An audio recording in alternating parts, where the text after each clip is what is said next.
Hey everyone, thank you so much for joining our webinar today with special guest Tal Kramer. As a top 5 realtor in the 90s, Tal's property management company, Avalon Property Management, was among the top 1% nationwide in revenue. He's also a national conference speaker and a member of NARPM, NAR, CAR, and the ARA, and he blends his IT expertise with data-driven strategies to boost revenue. And by the way, that's actually where I met Tal at NARPM National Orlando in October 2025, where he gave this exact presentation on stage. So you are very lucky to be getting it virtually today. Now, today he's going to be sharing his tips and tricks, as you can see on the screen, for reaching $6,000 of revenue per door while still getting 5-star reviews online. So first off, Tal, I just want to thank you so much for being with us today. Oh, you're welcome. Pleasure. And give us a little intro about yourself and how you figured out how to earn so much revenue per door. Intro about myself. My background is extremely diverse. My first career was in commodities, the commodities markets in Chicago, from running orders into the pit to eventually having my own customers and trading for a living. And then I got into IT back in the days when it was called data processing. And in data processing, grew from peon programmer up through management, eventually had our own consulting company.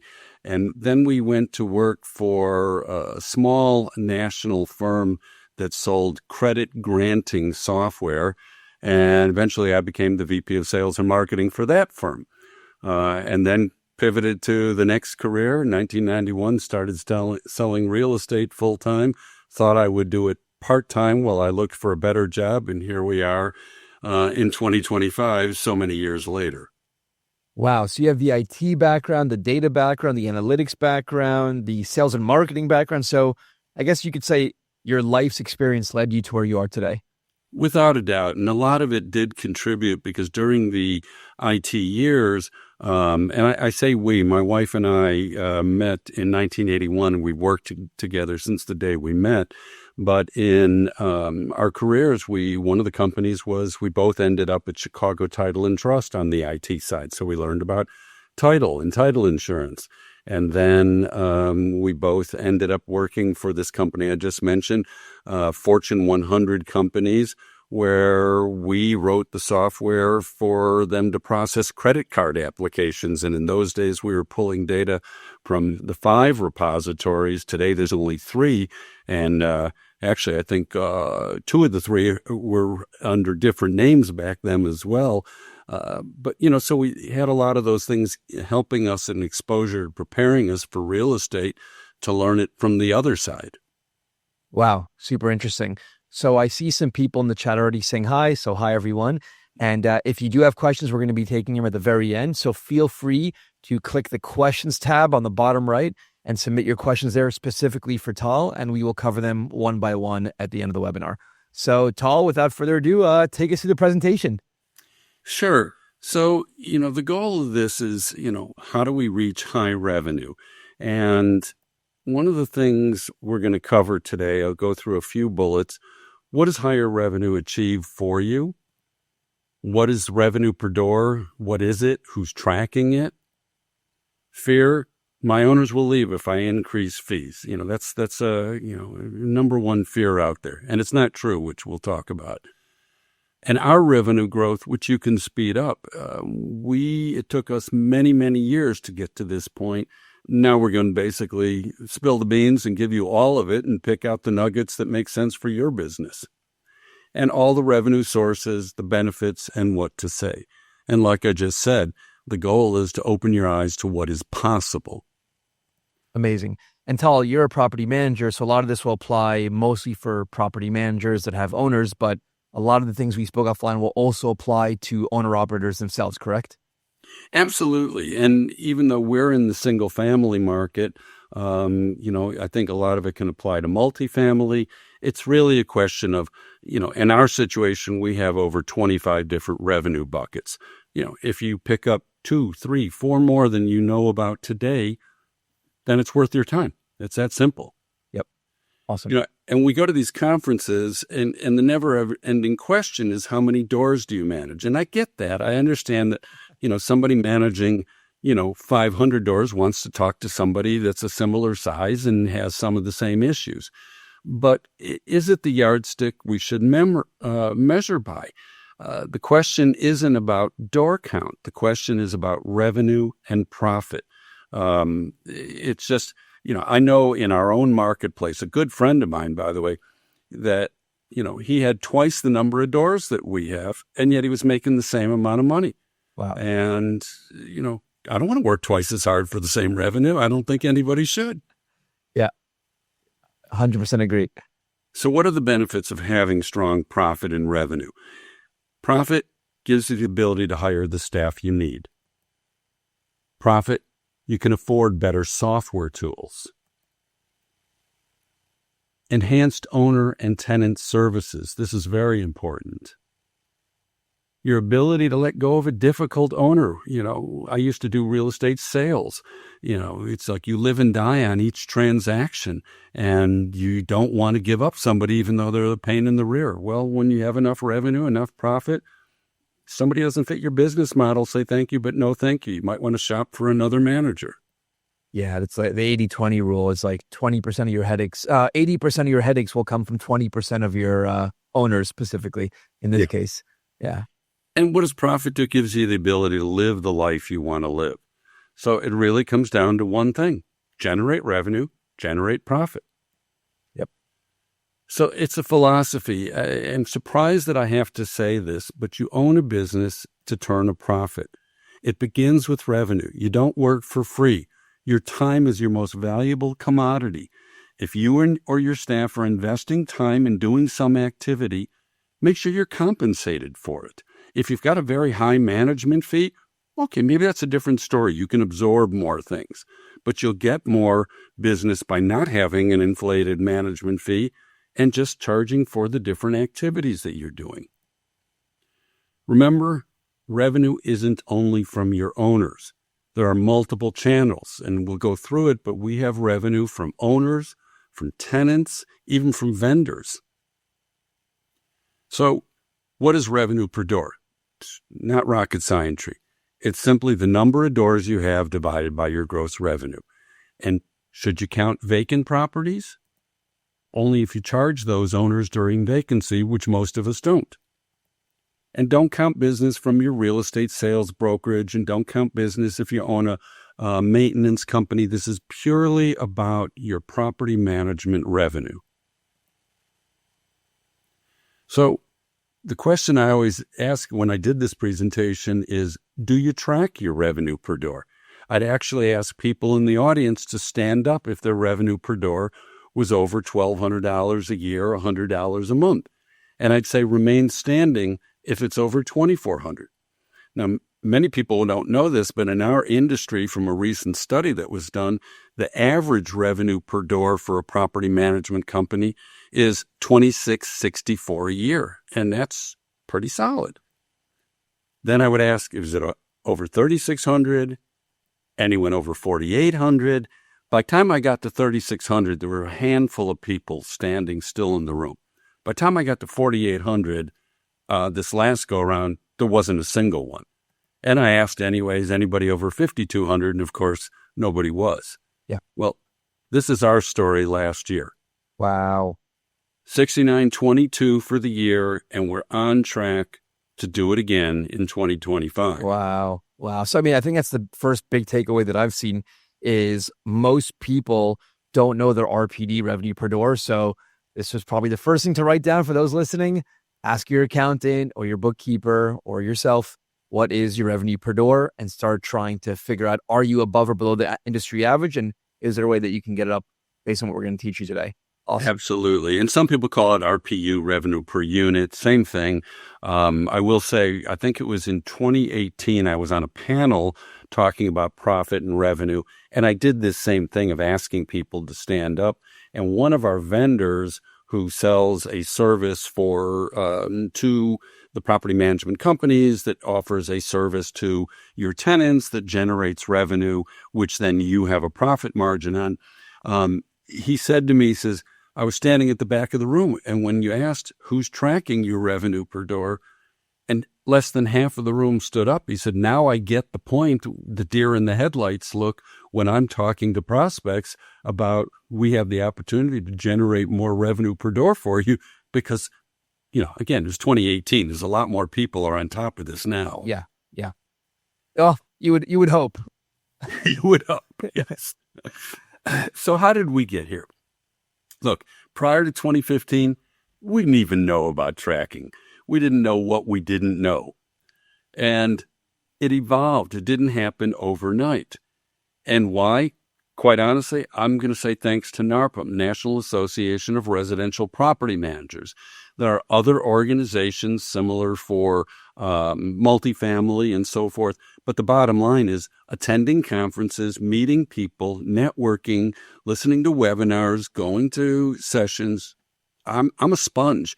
I hear something that makes sense, I'm going to implement it. It's that simple. Yep. So look at our first 5 years once we learned about tracking. Wow. 151 to 278. Wow. But then look at the next 5. Wow. Every time we learned more and we implemented something additional. We already have items on the menu for 2026 that is going to bring this up even more. Wow. Oh, I'm so excited to see them. And here's the advantage.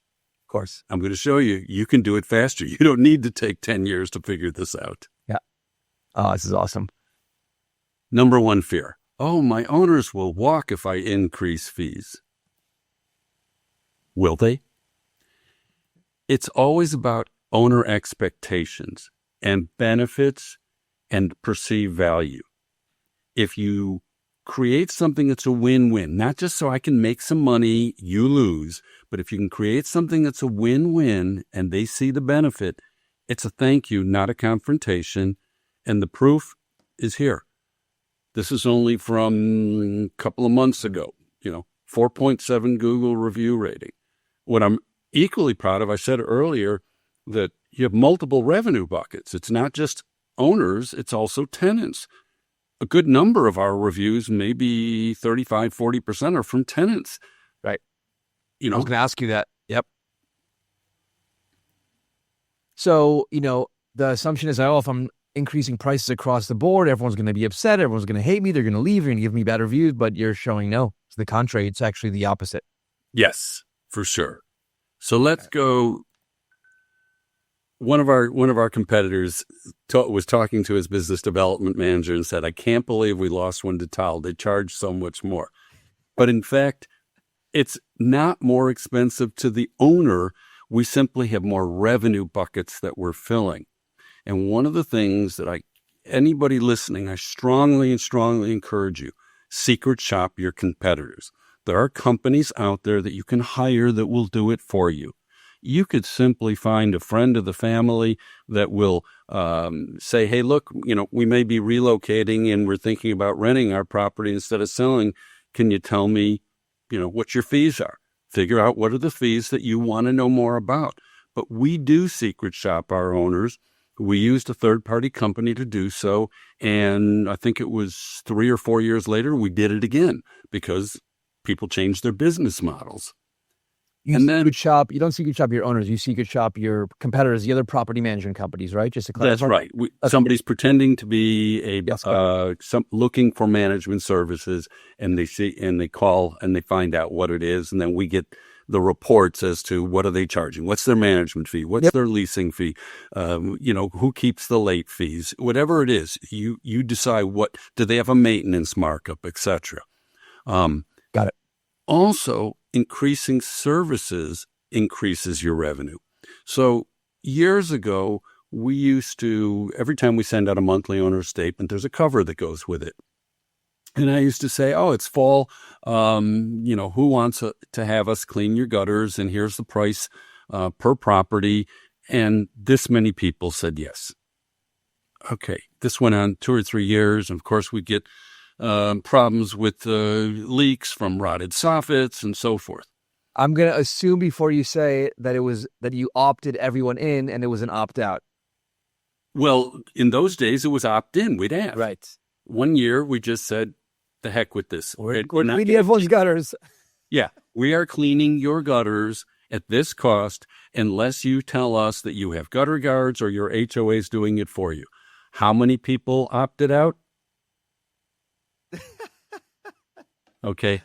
Then we got to a situation where year after year, we would same thing during the spring, during the fall. We would ask people who wants to have their HVAC system service for air conditioning, their HVAC system service for heating, and how many people opted in.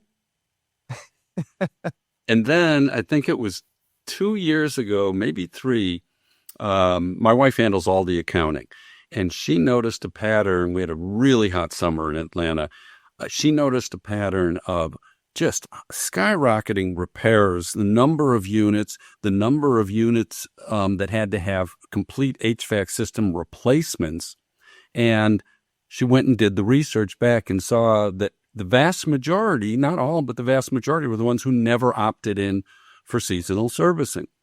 So we said, the hell with this.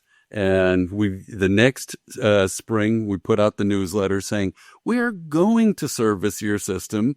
Here's the cost for 1 unit, 2 units, and how many people opted out? So in a way, you could actually say that you are saving them money in the long run. Absolutely. Look, this is what we do for a living. I know everybody wants to maximize. I'm talking from the owner's perspective. They want to maximize their cash flow, but it's penny wise and pound foolish when you don't take care of your property and then you have much bigger expenses down the road. It's better with everything. If you're putting in new flooring, put in quality, not the high end, not some garbage. Put in quality so it lasts longer and you're not replacing it again. Yeah. Same concept here. Take care of your stuff. 100%. So, anyway, yeah. So that's the deal. Opt in. It doesn't work. It actually reminds me of like employee 401ks. It used to be opt in and a lot of people wouldn't opt in. And now a lot of the providers are just saying, hey, it's 6% opt out. No one opts out. Very few actually change it. But it's better because in the long term, a lot of them will become millionaires over 40 years just from their 401k retirement savings. So very similar concept. It is. I mean, you got to help people help themselves. You're the professional. Exactly. They hired you. Exactly. So bottom line, the key to owner conversations, if it's anchored in business value and real benefits, owners don't push back. They appreciate it. They see it, just communicate. Yep. And of course, ethics, honesty, integrity, revenue matters, but don't fee max. Don't charge for something unless there's a real benefit involved. One of my pet peeves in our industry, there's a lot of people that charge an annual tax preparation fee. Well, the IRS requires us to send out a 1099. I'm not saying that the people that do that are wrong and I'm right, but I am saying I don't see that there's a benefit to them. It's just a way for me to have increased revenue as opposed to them benefiting from that. So make that decision, whatever your service is. Do it if it's mutually a win-win. Right. You're not nickel and diming everyone, obviously. That's the idea. Well, look, there's a lot of nickels we collect, but you're not doing it with any malice or taking advantage of somebody. You said transparency is important. You let them know about it in advance. Hey, we're opting you in. Let me know if you want to opt out. Do you do this all by email? Well, the things that they have to opt out on, gutter cleaning, chimney flue cleaning, HVAC servicing, those go with the monthly owner statement. And we always make sure we tell them at least 2 times, sometimes 3 times, so that it's like, oh, I didn't see it. No, we don't want that excuse. We're all used to, the vast majority of the world doesn't read. Unfortunately, you send them something, they don't read it, but at least you want to know that you communicated. But the other side of what you asked, David, is that in the beginning, a lot of people do a sales presentation, and we do ours over the phone, but a lot of people do a very quick sales presentation to try to schedule the appointment and then get face-to-face. And that was kind of how it was in real estate sales years ago. We don't.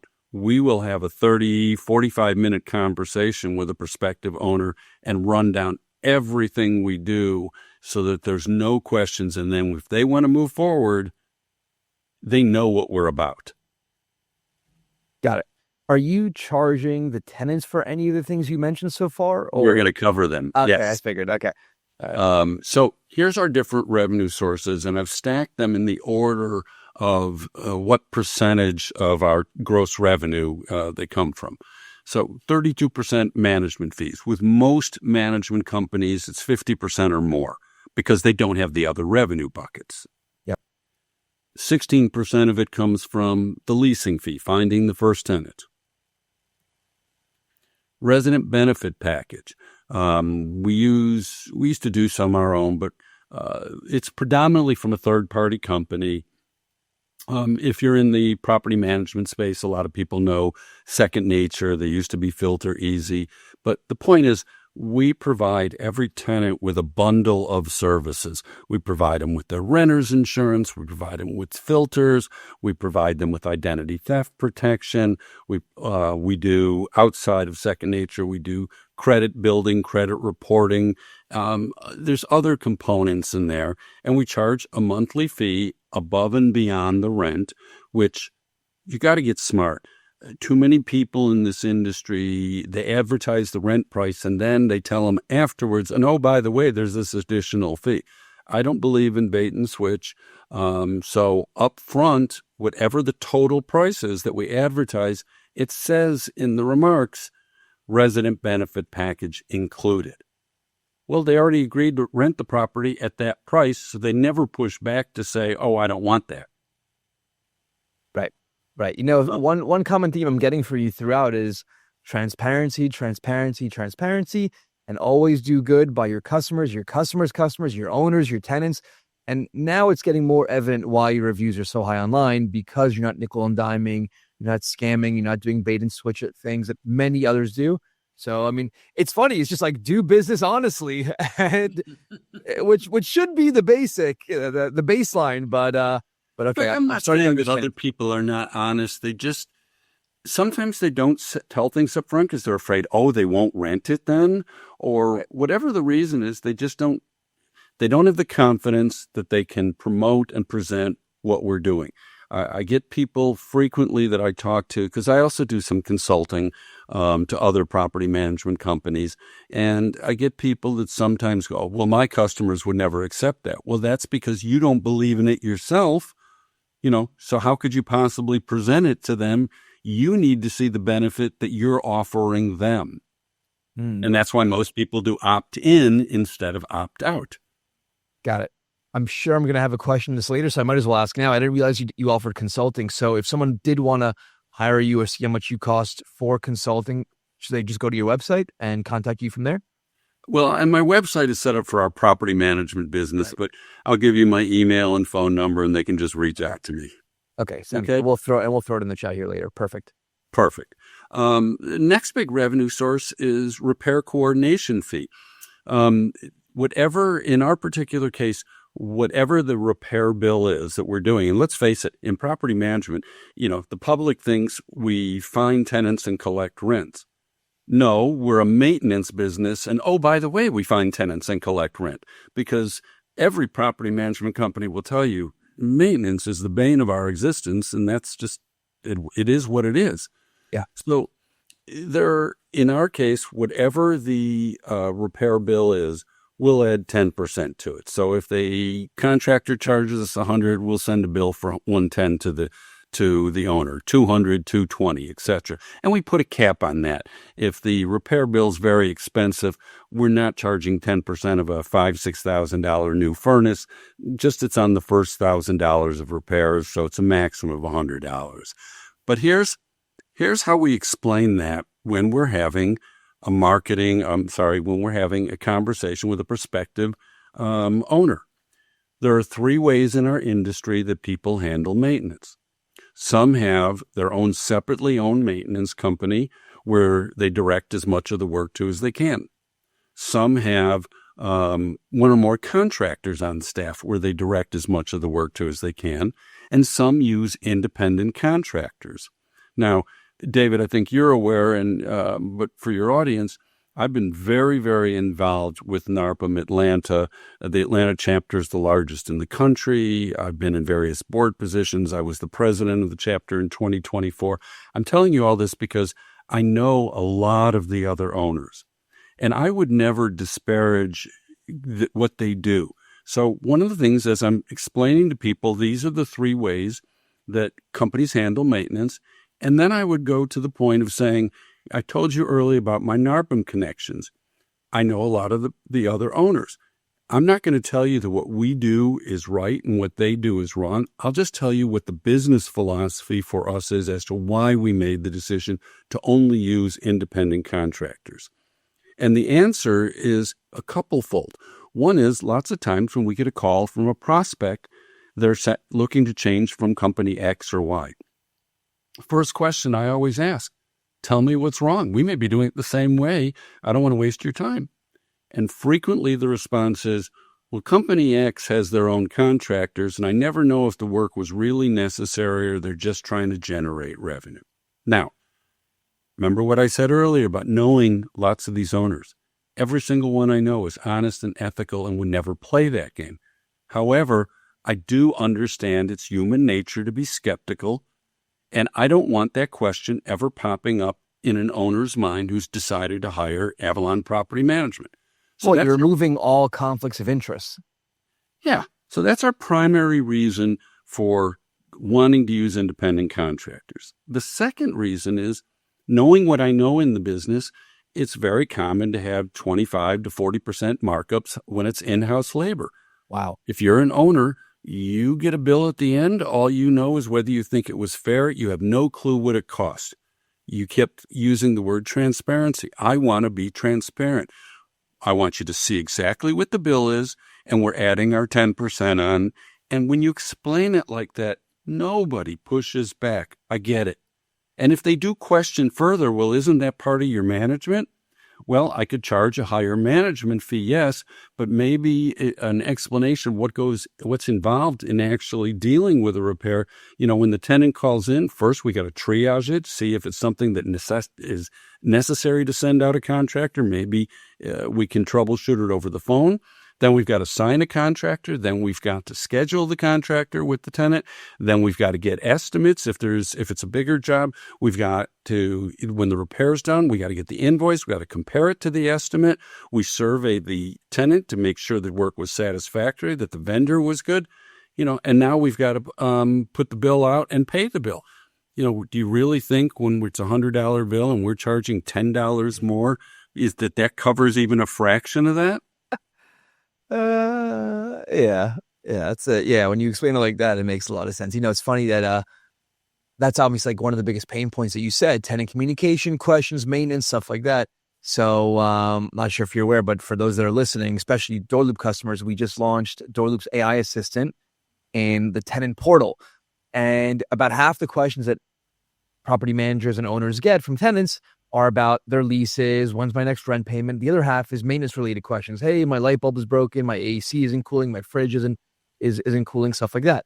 So when they're submitting that request or chatting in, our AI assistant goes in and says, oh, your fridge isn't cooling. Have you tried X? Have you tried Y? Have you tried Z? So it actually walks them through the steps they could try themselves. And also the most easiest answer is like, when is my next rent due? How much did I pay so far, etc. It answers all of those right away perfectly. It has reduced the number of tenant requests and questions to the property managers by over 82% so far in the last 30 years. Phenomenal. Crazy. So I see your pain point. Hopefully you will have less of these. As AI gets more prominent with all these different tools and softwares, you will start seeing that now. But yes, I think 10% is too cheap, honestly. When I renovated my house, the GC was charging 20% on top. Sure. Right? A little bit more work, but yes. Absolutely. So next thing is early termination fee. That's 5.4% of our revenue. Look, we know life happens. People get divorced. People get job transfers, whatever it is. We always give them an out, but we don't want it to cost our owner more money. So we're going to replace that tenant at no charge to the owner. But that tenant, if they're departing within the first year, we have one set of terms. If it's after a year, we have another set. But that tenant is going to pay an early termination fee to compensate our time to find the next tenant and some other costs in there, like we have to have another inspection of the property, Yep. another rekey of the property, etc. But, we give them that option, and if they want to use it, great. Credit contingency fee. This is something one of my fellow PMs taught me years ago. All of us have criteria. Oh, here's my bottom line credit score, whatever it is. It's 650, let's say. If you're below 650, sorry, we have to decline you. You're above, great, you're golden. We don't decline anybody. Now, that's going to sound crazy. We don't. Up front in our application, before they submit an application fee, we lay out all our criteria. And if you're below a certain threshold, and that threshold moves from time to time, but if you're below, we'll still accept you, but you're going to have an additional credit contingency fee charged monthly. And of course, your income, we use a 3X income to qualify. Your income to qualify has to be not only the rent and the resident benefit package, but that credit contingency fee as well. You still have to have 3X times all of it combined. So we let them, we'll say yes to them if they say yes to the fee. And we have a second tier below that the credit contingency fee is even higher. And if it's below that, we'll still accept them, but we need an in-state cosigner that's qualified, or they can prepay 12 months rent. Right. I was going to ask you about that. Or do you do like first and last? Or No, we don't do last. We do, first and security deposit. But we give them these options. They know the options before they put their money down to apply. So as one of the leading attorneys that litigates in the property management space affirmed to me years ago, because we've given them all these options, we don't ever have to decline anybody. They may self-decline by saying, "Oh, I don't want to pay that extra monthly fee. I don't have an in-state cosigner." But they choose not to go forward to get the lease with us instead of us saying, we don't accept you. Explain that. If you say we don't accept you, then you're open to liability? No, but whenever you decline somebody, you have to issue a declination letter, and you have to tell them, "Oh, we got your data from TransUnion or from Equifax or whatever." You have to do a formal decline. We don't have to do that because they chose to decline themselves. And it's interesting, empirically, we felt that, oh gosh, we might have a higher risk here, but we'll pull that pool of money in from the credit contingency fees. And then if we have to evict them, we'll cover the cost to find the next tenant for the owner. Well, what we found out is we don't have any more delinquency from the people in this program than the people that are not in this program. That's what I was going to ask you. How many more evictions do you have by taking all these tenants? And you're saying not as many, not the same. You're saying the same. Now, yeah, no difference. And I will also tell you, and it's probably because we only manage A and B quality property, and we're in a better area. Our average rents, I think, is $2,400-$2,500. Our eviction rate, I think we were less than 0.5% for the last 3 or 4 years. Wow. But do better screening up front. Right. That's another story in itself. Right. Can I ask you quickly before we go to the next one, what is included in the resident benefit package? The main sources are renter's insurance, ID theft protection, shipping and furnace filters, and credit building. Those are the main components. And this is something, again, what makes us different is we talk to potential owners. We talk about, everybody talks about, here's our company background and here's our pricing. We have a whole third section we talk about, which is liability. And we, of course, do a disclaimer. We're not attorneys, accountants. But as we talk about liability, we ask them, how do you hold title? Do you have it in your personal name? Do you want to talk to somebody about putting in an LLC so everything else you've worked a lifetime for is protected? I talked to 3 companies. Nobody ever mentioned that to me. True. True. But as we go into liability, we'll talk about renter's insurance.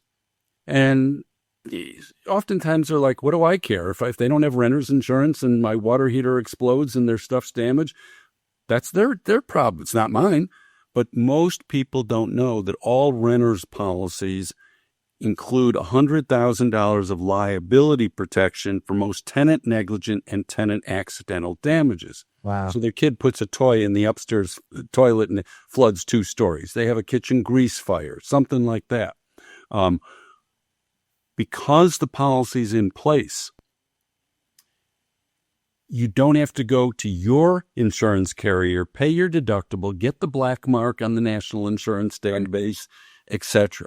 And the problem is that most leases say, oh, the tenant has to have renter's insurance. Okay, great. They can show you a policy on Tuesday and cancel it on Wednesday. Most companies don't have any kind of audit capability to follow up and make sure it's in place. Instead, if it's part of our benefit package and we have a master policy and everybody's enrolled, they're always in place every single time. We don't have to worry about that, and our owners are protected.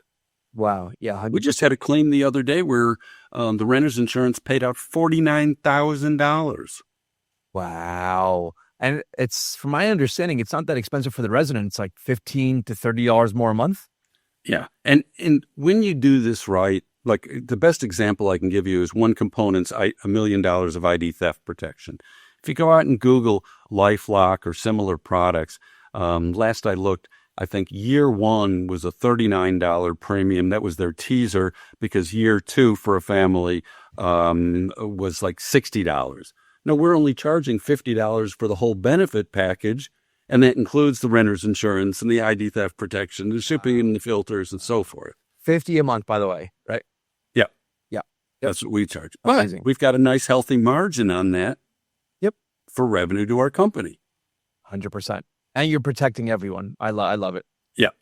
So I'm going to show the next 3 in one lump. If you add up everything related to pets, that's another 6% of revenue. So years ago, what I used to do is, which is what most companies do, I'd take in a non-refundable pet fee, take out, let's say I'm on a 10% management fee. So maybe we have 500, you take out 10%, you give the owner $450. Let's be realistic. $450, if there's pet damage, how far is that going to go? Yeah. So then, and we'll go to the next thing. So, but I went to a third-party company. They're a vendor in multifamily. They're a vendor in property management, single-family. PetSmart. PetSmart. That's the pet store. Petscreening.com. Yeah. And met them at Norpum. Yeah, great people. Used them for years. But why did I go to them in the first place? I went to them because I did not know enough or want the liability of deciding what's an ESA and what isn't. Period. Oh, boy. End of story. What a great line. By the way, for everyone that's not sure, ESA, emergency service? No. Emotional support. Emotional support animal. Right. Yeah. But so at any rate, I didn't want the responsibility. But I used petscreening.com, took in the $500, deducted our management fee, sent it to the owner. And then somebody said, well, why don't you retain the management fee and give your owner a better guarantee? So in the beginning, I thought, oh, that's smart. So we'll keep that money up front, but we'll give the owner a guarantee of, we'll cover $1,000 of pet damage above and beyond the security deposit. Wow. Now, what's better for the owner, to get $450 or $460 in their pocket today, or have $1,000 guarantee? 100%. Okay. And now our guarantee is $1,500, and we'll probably move that up even higher. It's an absolute win for everybody involved. Well, so that's what we did on the move-in pet fee. And then one day somebody said, well, a lot of people charge pet rent. I don't want to use the word rent because rent goes to the owner. Okay. But one of the things that is part of petscreening.com, you get a paw score of 1 to 5, depending on the amount of risk. Do they have evidence of their shots and they have papers? That's a lower risk. If it's a 6-month-old puppy, that's a higher risk. They're going to pee and poo and do more damage. So you get a paw score. So the monthly fee is based on the paw score. And it can range from $25 to $100 a month. And Then the other thing that came up, a couple of years later is somebody said, well, you do an annual inspection of your properties, don't you? Yes. Don't you have to look more closely if you know there's a pet, see if there's any pet damage? Yes. So we charge the tenant a nominal $75 a year as part of that inspection. And now add up all three of these things, it's 6% of the revenue. Wow. That's incredible. How about, well, I guess you're not like in the communities, but like a lot of communities, if anyone here is like an HOA community they're managing, they'll do like, have you ever heard of a DNA where they have a dog's poop DNA so they know who didn't pick up after their dog? Have you heard of that? I've heard of it. I don't know if it's realistic. And I'm sorry, I'm not picking up any poop to send to somebody else to find out. Exactly.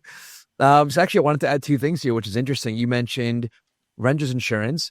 So if you use DoorLoop, we have renter's insurance built in. So you could require that your tenants, when they log into the portal or pay rent or sign the application, they must buy renter's insurance from within DoorLoops. That's an easy win for everyone.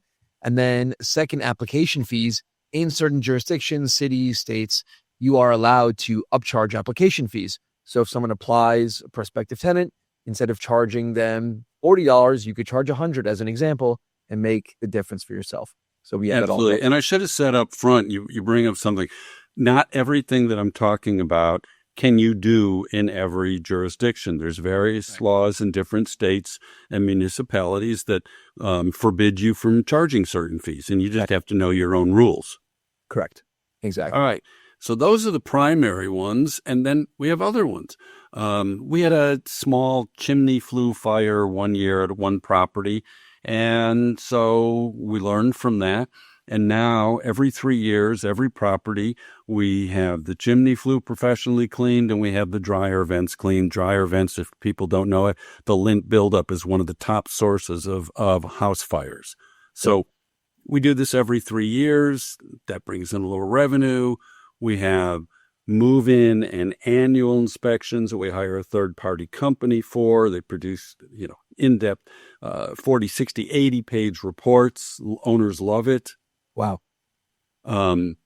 If you're not familiar with Enterprise Bank and Trust, I don't know if you are, David, but you've got to talk to them.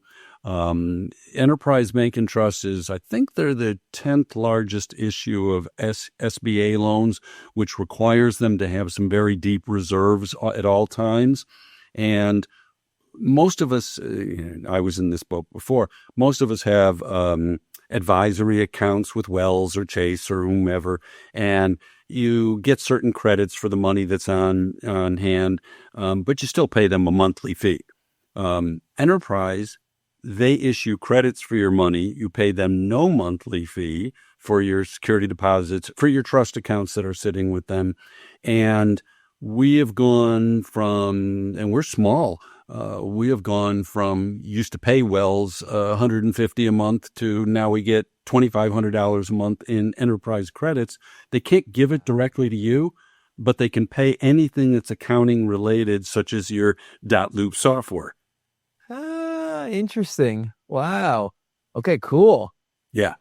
Definitely look into it. I'm more than happy to shout out their contact information, but they are awesome. The property management industry discovered them many years ago, and I can't tell you. I mean, I know guys that pay their CFO because they're big enough just from their enterprise credits. Oh, that's awesome! Wow, so many tricks. You've learned a lot of these tricks over the years. So, for those that don't know, if you're a residential property manager, I'm assuming you would highly recommend NARPM, which is where I've learned most of this. Yeah, without a doubt. We went to a local real estate trade show 2014, 13, and they had the trade show. There was a booth, NARPM, property management, and we've been managing for years. Like, what is this? And thank God my wife discovered that table and we got involved because, again, it's people in the same space. You have meetings, we have national conferences, you have regional conferences, you have webinars. Look, it's what you put into it. Invest the time, network, learn, grow. It's that simple. 100%. 100%. Awesome. What's master insurance? Master insurance. Now, years ago, I have a few rental properties, and I didn't like the insurance coverage available for my properties. Things have changed a little, but a lot of the coverage, if it was personal for your home, you can get $1 million, $2 million, $5 million of liability coverage. But if it's a rental home, a lot of the companies would cap it at $500,000. We're in business over 30 years. We've never been sued, but again, through NARPM and I hear about lawsuits locally and nationally, and it seems like everybody gets sued for $1 million as if the attorneys don't know any other number to ask for. I didn't like that. And so we went out and shopped, and we have a master landlord insurance policy. The correlation I give to prospective owners is if you've ever worked for a company that offers health care, the employer went out, shopped for the policy, and you get to opt in or not. Same thing here. We shop for the policy. We have a master landlord. It replaces your State Farm, Allstate, USAA, whatever you have, $1 million of liability. Things that people don't always know about that are optional coverages, but you should always have in there. Mold fungus coverage, water sewage backup coverage, dog bite coverage. Our master policy has it all, and we offer it to every owner. We give them a quote. About 65-70% of them opt in because it's the same or less cost for better coverage. Now, here's the kicker that they just have to trust us on that they don't know. The master policy is a commercial policy. Think of it that way. When you go State Farm, Allstate, whatever it is, that's a retail policy. And I handle all the insurance claims for our company from the various properties, regardless whether it's under our policy or under theirs, with almost no exceptions. Every time there's a claim, we'll send out the GC, they'll quote what the damages are, the build back, and the insurance company wants to pay less, and we have to battle with them and fight with them. When it's a claim with the master policy, we send out the GC, the quote, they send their adjuster, they look at it, they cut a check, almost without exception. Why? Because this is a commercial policy. These guys are used to, apartment buildings and major claims in the hundreds of thousands. They don't think twice for a $10,000, $20,000 claim like ours. And look, right. They're not stupid. They do justify it, but they don't nickel and dime us. Right. Oh, incredible. That's a big plus. It's funny that every line item here comes with a story. Like you've learned, it's your battle scars, and you've just figured out a way to turn it around and fix it going forward. Yep. This is new for us as of 2020, beginning of 2024, early 2024. Everybody's got vendors they work with. So we set up a preferred partner program. You're already my vendor. I already like your rates. You want more of my business? Tell you what, keep your rates the same, keep your service the same, and we're going to charge you, invoice you for X% of every invoice that we pay you. And, some people go, oh, that's a kickback. No, it's not a kickback because we wouldn't use them. If they change their rates and stuff, we wouldn't use them. They're paying a marketing fee. If they don't use us, then they got to go out and market to get that business somewhere else. Yep. Interesting. So this is already 5% of our revenue. I mean, it's interesting because for the vendor, they are not increasing their prices and they're losing 5%, but for them, it's a steady income stream. I love it. Well, it's a little more than 5%. I'm saying it's 5% of our revenue for 2025. Oh, wow. Okay, got it. But again, it's a business decision for them. There are people that's like, oh my God, I can deal with your company and I can get, X number of jobs a month versus I got to go here, I got to go there, I got to go all over. It's like, it's a partnership. Love it. That's why it's called preferred partner. By the way, I'm starting to see, the big differentiator, another one between you and most other property management companies. Like if I was an owner and I had an apartment to rent out, I would probably choose you because with you, yeah, maybe it's a little bit more expensive, but I'm getting so much peace of mind on the liability side, which a lot of owners care about. But also like, hey, there's so much maintenance going on. You've got it. You've dealt with it. And yeah, I'm going to pay a little bit extra, but I don't need to deal with all the headaches and the issues and the maintenance and the Well, repairs. Like, David, let's really go back to what I said earlier. It's not any more expensive. I've shopped our competition. Wow. Wow. You know, Incredible. It's we come out the same. Tenant services fees. We'll charge an amendment fee, a renewal fee to the tenant. Loss discount. This is one of my favorites that somebody taught me for my own rental before we started managing other rentals. Whatever rent you want. Let's say you want $2,500. We advertise the property at $2,500, but the last sentence says, rent quoted reflects discount for on-time payment. Ask for details. They say, what is that? Say, well, we've advertised the property at $2,500. We're going to write up the lease at $2,600, but the lease says every month that you pay us on or before the 1st, when rent is due, you get a $100 discount. So you'll always pay the advertised rate. Guess what? I love it. It only takes a few times for them to pay on the 2nd and lose that $100 that they get charged. It's a behavioral thing. It helps incentivize them to pay on time, because what do most companies have? It's due on the 1st, but it's not late till the 5th, so there's no penalty in between. And what is the other advantage of that? We get 90% of our rents are paid by the 1st. We can pay our owners. We typically pay them 7th, 8th, 9th of the month, whereas most companies are paying 15th or later. Interesting. So you're flipping the late fee on its head. I love it. Well, we still have a late fee.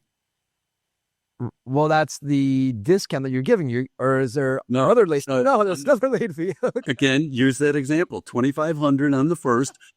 You hunt $2,600 on the 2nd. Oh, on the 5th, it's late. Here's a late fee and a daily late fee thereafter. Wow.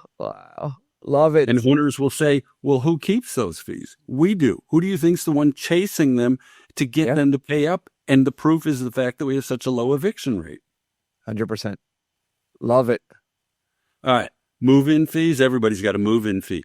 Do you have an expedited move-in fee? We had somebody that said, it turns out they got scammed by another PM company or Facebook. I don't know where it was, but they were all set to move and now found out the property isn't available.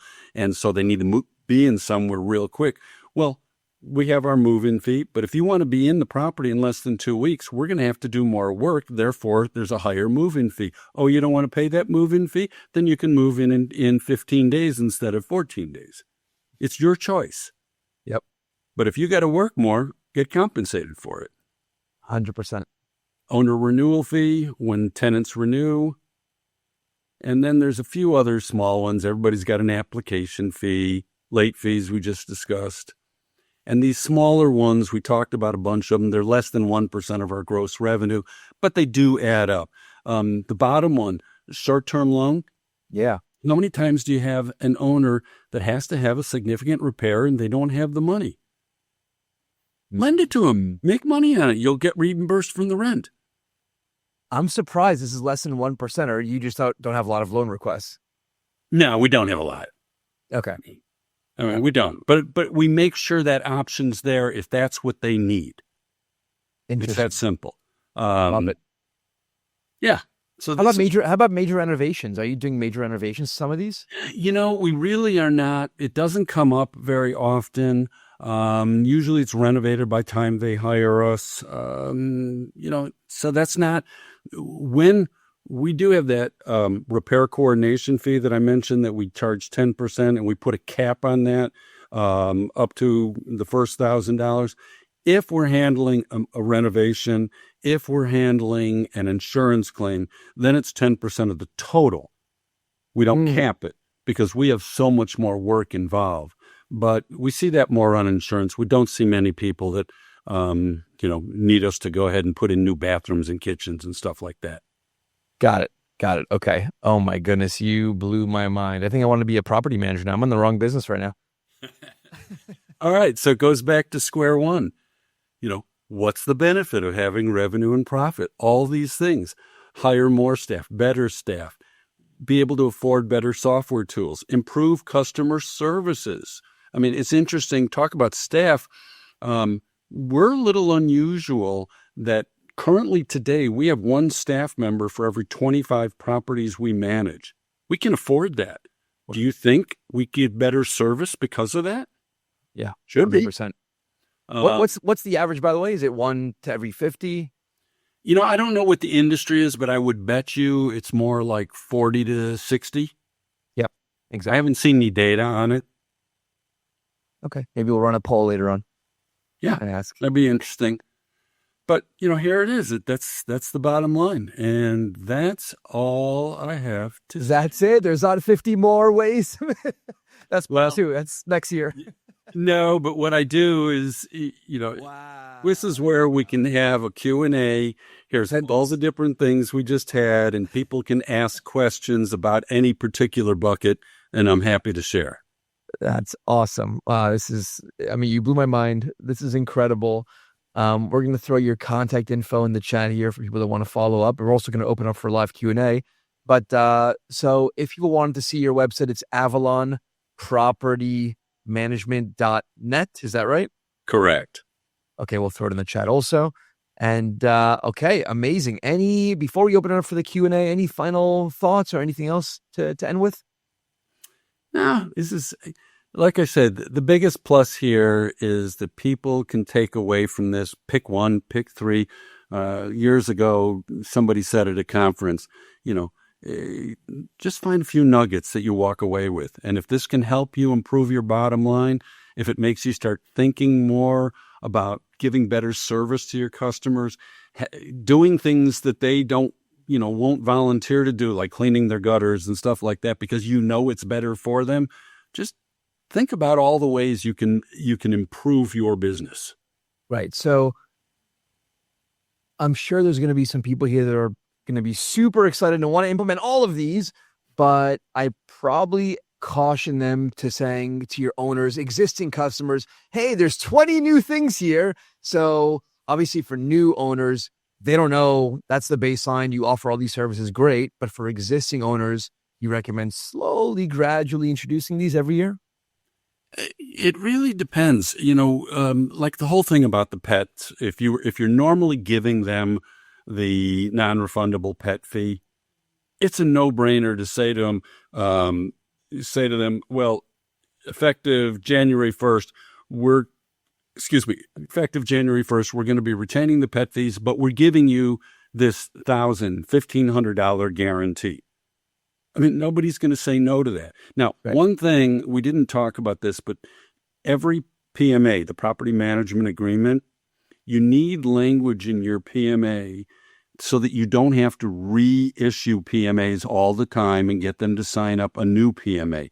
The language has to say something like any financial changes, you can give them 60 days notice, and they can give you a 30-day response if they don't want to proceed.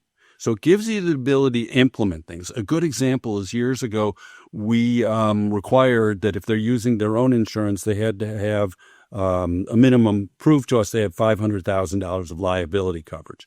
We changed that to $1 million, but we gave them the notice, so they had 2 months. And if they didn't, then that became the requirement, even though they were an older customer. Got it. What about tenants, by the way? Some people... Oh, did you want to add anything before? No, go for it. So let's say the new year's coming up, let's just say, and okay, tenants, we're now going to be charging you X, Y, and Z. Can you do that, or does it have to be in the original? It has to be in the original agreement. The parties have to have agreed to that. Okay. Well, on the renewal, you get thrown into the renewal contract. Yes, when we do the new lease, the renewal contract, you're absolutely right. We never change fees on tenants. Look, most of the stuff that tenants are going to pay for is already there. More of what we're going to, if we make changes, it's going to be policy and how they handle things. And with our PMA, our owner property management agreement, there's also an owner handbook, which in the PMA, they agree to abide by what's in the handbook. In the lease, there's a tenant handbook, and they agree to it. So, I don't know. One year you find that people are parking on the grass, and it used to say they have to So now we have something in the handbook says they can only park in the garage, on the driveway, the street, not on the grass. Okay, well, it's in the handbook now. I didn't have to issue a new lease to them to make that enforceable. I just had to tell them we've made a change to the handbook. And the lease says we may make changes from time to time for, management purposes. Got it. Love it. Okay, awesome. I'm going to stop talking because we have a lot of questions in the chat, so we're going to get to them. So we are going to be opening it up right now for the live Q&A. I know we're already at time, but Tal very graciously is going to stay a little bit longer for your questions. So remember, on the bottom right of your screen, click the questions icon and submit your questions there so we can answer them live. And Tal, I'm going to stop your screen sharing now, but it might kick us both off for a second. So if it does, you'll just need to rejoin and turn your camera back on. Sounds good? Done. All right, hold on 1 second. Doing that now.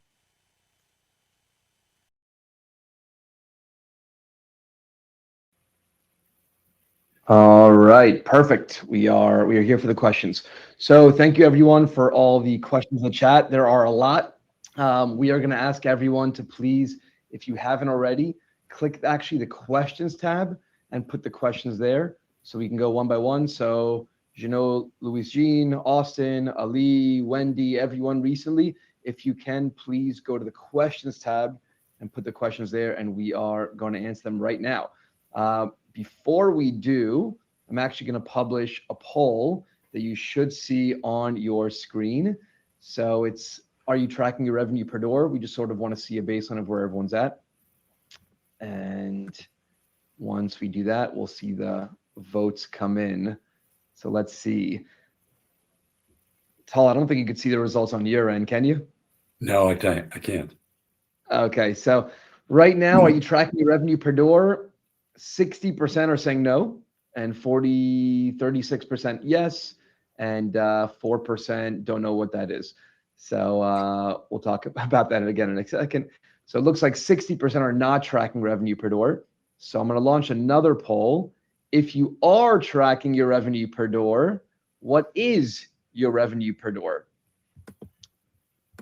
And Tal, let's see if it matches up what you're seeing in person at the conferences. So let's see. So interesting. 60% say I'm not sure. All right. So yeah, over 4,800 a year is only 14%, which is the same as 1,200 a year. You know what? Actually, 16% are over 4,800 a year. It's not bad. And then their big bucket is over 2,400 a year. So 24 to 3,600 is where majority are, and most people actually are just not sure. Okay, cool, awesome. So hopefully Tal gave you some great tips here for that. So Tal, we're going to start off with the first question that just came up right now, and it is by Wendy. Do you have a seminar or training? No, we just, I never really developed a formal consulting or anything like that. It's just that after doing these sessions, people have asked, and, so we'll just do some consulting and help them improve what they're generating. Awesome. And that was a perfect answer because we have maybe 40 questions to get through. So we'll go quick. So Michael asked, who is your master insurance company? We originally started with an insurance broker here in the Atlanta marketplace. And then, each year we shop the policy. When you have traditional captive carriers, let's again use like a State Farm, they just automatically renew you and tell you what your premium change is going to be. This is different. We shop for a new commercial policy annually. And there's a gentleman called Glendon Nelson, and it's Icon Insurance Advisors. But I'll tell you in just a second. Let me pull it up here. But he does a really good job. We've been using him now for a number of years, and each year he'll shop the policy. Icon Insurance Programs, LLC. And if you want to throw this out there, his name is Glendon Nelson, 480-294-5252. You can throw it in the chat. And I got it for you. gnelson@insprograms.com. And my email is tkramer@mydreamhome.com. Again, tkramer@mydreamhome.com. Don't hesitate. Whatever we don't get through here or you need names and numbers, happy to share it. That's awesome. So it was gnelson@insprograms.com, you said? insprograms.com. Well, Icon, INS. Got it. I found it. All right. I'm going to throw that in the chat. Yeah, he's a real good guy. And he actually, at my encouragement, became a NARPM member. I'm a NARPM affiliate and at broker owner and the national conference. He's had a booth there, so good guy. Awesome. Tal, a lot of people in the chat asked if we can share the slides. Can I share a link to the slides right now with them? Absolutely. All right. So you should all be seeing it right now on your screen. And you can click the Get Slides button and it should open up. And you should see it right there. Cool. So let's go to the bottom of the questions because some people asked questions a long time ago. Homeward, Colorado. I'm not sure what they're referring to because it was a while ago. Are these services charged to owners or tenants? I think it's both, depending on what the services are. Correct. We have revenue buckets for owners, tenants, and vendors. Yep. So I'm not sure if this is a question or a statement, but Nicholas said the proliferation of home warranties and rental unit owners who use them complicates the ability to unilaterally initiate services. Sales agencies, home warranty. You could read that, right? Yeah. Yeah. No, I can. Look, you have to educate people. Everything comes down to educating people, and we educate them that the home warranties, it may make sense when it's your personal home, but it doesn't make sense in a rental property. Now, look, we're not going to say to them, no, you can't use them. However, we are going to tell them, and it's in our management agreement, we're going to charge, in our case, $100 fee for every service call above and beyond what you're paying the warranty company. Why do we do that? Because most of the time when you have your own individual policy for your home, you can go online to the computer and you can put in the service request. We can't do this. We have to call them 9 times out of 10. And I've actually clocked that we've sat on some of these lines with one of the vendors 40 minutes. That's time. Wow. But here's the real thing that's more important. They have to understand that these warranties are an insurance product. And what happens is the vendors that they're using, they're getting paid less. Why do the vendors agree that, I'm a plumber, I'll do the warranty work? Because you're filling in the extra openings and opportunities they have. Now, guess what? When does anything break down? When does your air conditioning go out? On a Friday afternoon. Oh, well, when are most people available for service calls? On the weekend. So that HVAC company that's in the warranty program is typically prioritizing the full paying retail customers for the weekend. Now you're going to tell your tenant, we'll have somebody out there on Monday when it's 85 degrees and it went out on Friday. So you have to explain to the owner, when you are living in the property, you're willing to make those sacrifices. But tenants, it's all about service. And what's the number one reason the tenants don't renew? It's maintenance issues. So if you don't take care of them and you don't handle maintenance right, you're going to lose that tenant. It's going to cost you a lot more money because now you got to place a new tenant. You've got always have make ready work when you're going between tenants, et cetera, et cetera. Awesome. And I'm publishing another poll now. We always love feedback. If you can vote, and we're also going to send you a survey afterwards by email. And I'll put a link to there soon in a second also. All right, next one. Are you hiring third party for gutter HVAC seasonal or doing it within the company? No, we're small. We don't do anything within the company. That was one of the things we talked about before. We don't have any contractors. I don't want that situation where they're going to think I'm doing work to keep my contractors busy or make money. We're going to have a margin on everything that we do. But we have companies out there, just like every aspect. I mean, let's face it. If you're in property management, you're in the maintenance business. You got gutter cleaning. You got chimney flue cleaning, you've got plumbers, you've got HVAC people, you've got whatever it is. It's you got to have a deep roster. Yep. Awesome. You're getting a lot of love in the chat, by the way. Brad says, love the transparency and genuine honesty.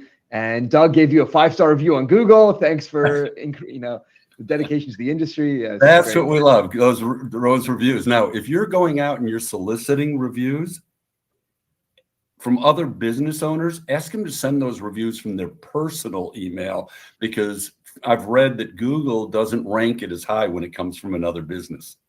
Interesting. Okay, that's good to know. So here's another question from Jacob. If you had to create a top 5 of fees for owners, what would it be, and tenants? Well, I'd have to go back to our list and what we're generating on. Obviously leasing fees, management fees is number 1. Leasing fees, lease procurement fees is number 2. Honestly, I don't remember off the top of my head what my number 3, 4, and 5 were from the slide. It was management fees, leasing fees, resident benefit package. Well, that's a tenant fee. Yep. Repair coordination fee. That's a big one. Repair coordination fee. That little, in our case, we're adding that 10%. And again, it's only up to a maximum of 100 per invoice. But those things really add up when you start doing a lot of maintenance. And unfortunately, that's just, we all know this. I joke, we're in the maintenance business. And oh, by the way, we find tenants and collect rents. Yeah. And are these fees included in the property management agreement and the lease agreement they sign?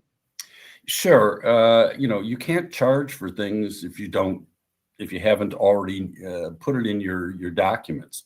And one of the key things is what I said earlier is make sure you have some sort of clause in your PMA where you have the right to change a fee by giving 60 days notice and giving them a 30-day opt-out.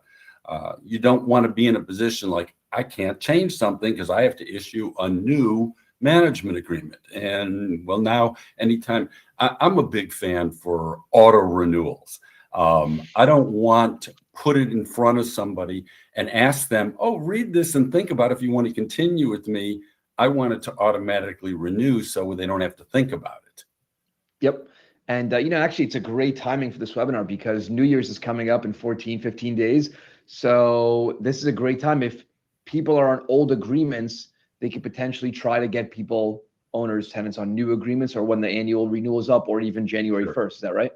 Yeah. And, it's like years ago when I started with, when it was Filter Easy before it was Second Nature, actually they adopted my approach for the company, but it used to be this thing about a resident benefit package that they would say, well, you can implement it on each new lease and on lease renewals. And I was like, I don't want to wait a year, start, rolling this through.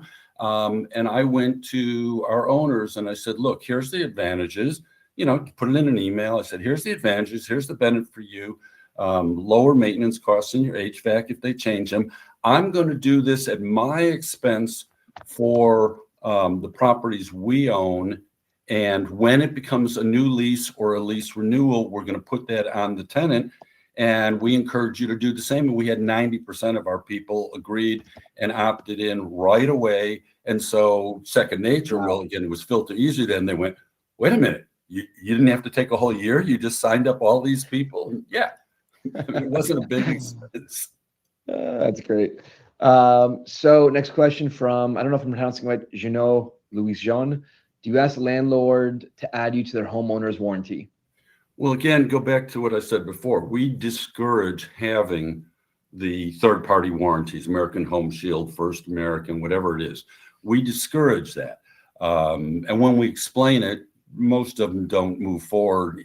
We just tell them, go ahead and cancel, get that money back, put the $600 you're paying a year into, your maintenance reserve for what's going to come up.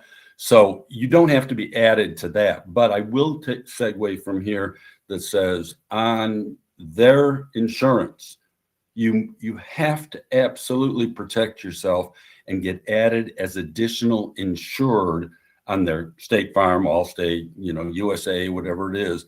You have to have in your PMA that they have to add you as additional insured, and most of them do have that. The problem is most companies don't audit that and they don't enforce it. And there's another vendor out there, if you're not familiar with them, Google Survestor, just like it sounds, Surevestor. Dave Holt's the owner of it. But Survestor has this $1 million liability policy. Depending on your state, it might be $10, $11, $12 a month. And we tell our owners, if they don't, because they agreed in the PMA to add us as additional insured, if they don't, we are enrolling them in the Survestor $1 million liability program. Maybe it costs us $10, $11. We charge them $25. It's not about the margin on that. It's the protection for our company.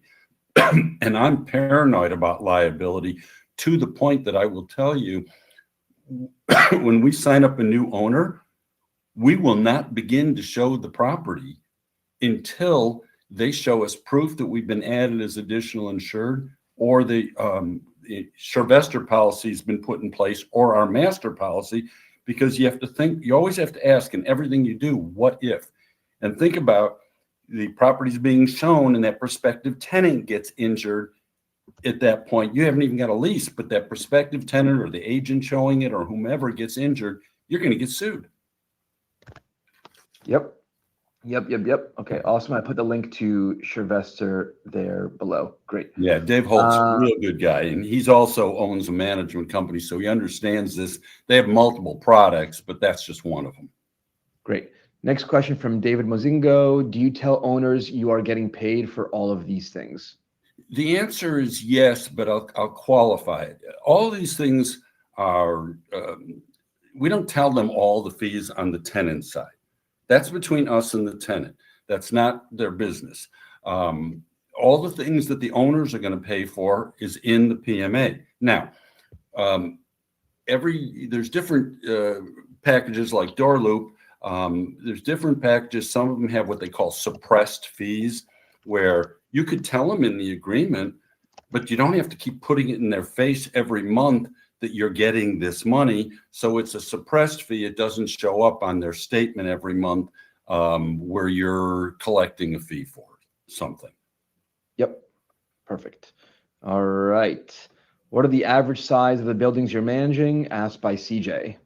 Yeah. Now, I know a lot of you in this audience are multifamily. We're single family, townhome, condo. You know, we have a couple of duplexes. I think we have one quadplex. So, you know, it's not comparable. And in that respect, some of these fees and some of these opportunities may not be applicable, and you may have others applicable that don't apply to us. Yep. Perfect. And are you able to share the percentage of evictions per year from Paul? It's almost non-existent. You know, if you don't, again, depends on the size of your company. We have workflow automation. And one of the workflow automation processes is the delinquency process. And so, you know, we'll send them out on the 25th of the month, a reminder if they have a balance outstanding. We'll on the 1st remind them, you know, payments due today. We'll on the, and by the way, payment, and this is something important, in your lease, you know, your tenant, your owner is expecting to collect the rent. So you need to be careful when you do a lease, don't lump it all into rent.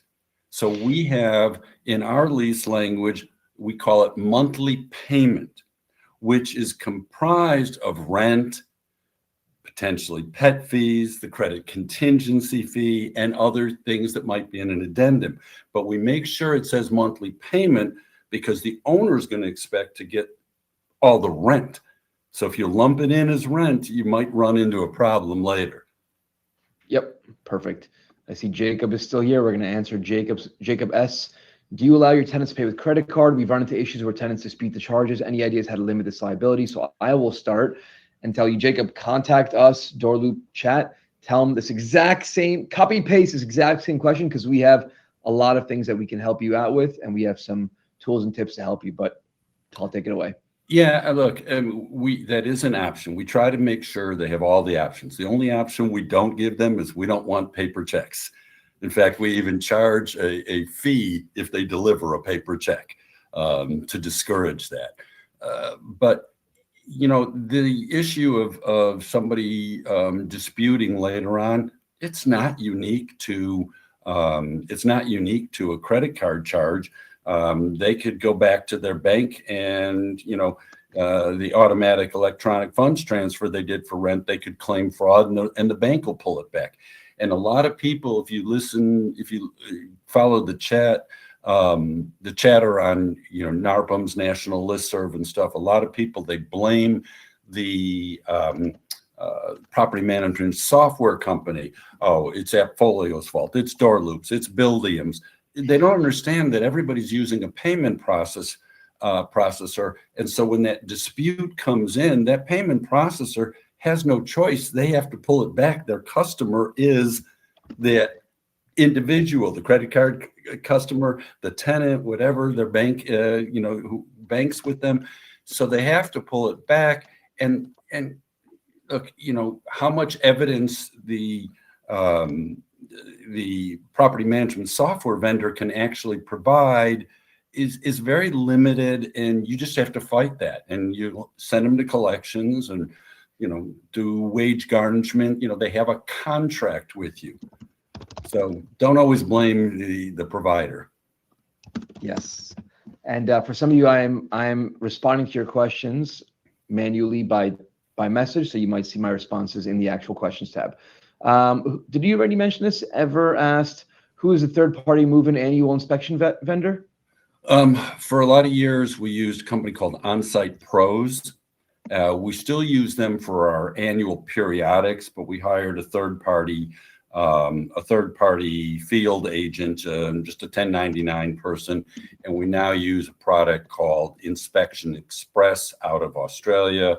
There's Z Inspector. There's a number of them out there where you can go into the property, do the full inspection, do 360 videos of every single room, and use that as your documentation at the back end.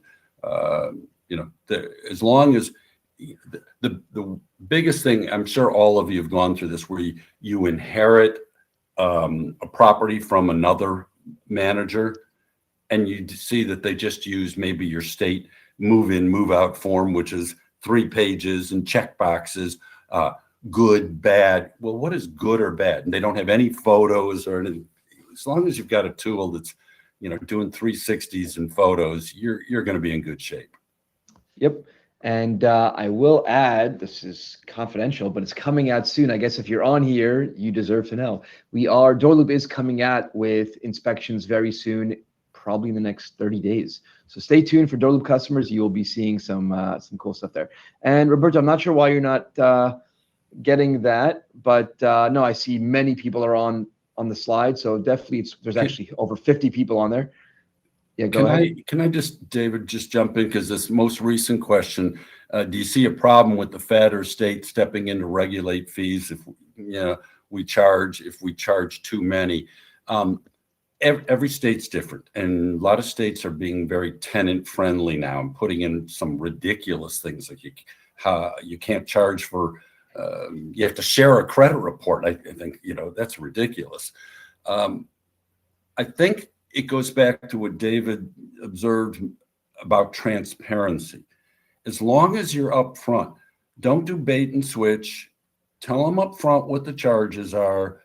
I don't really see a lot of this coming in and putting brakes on you.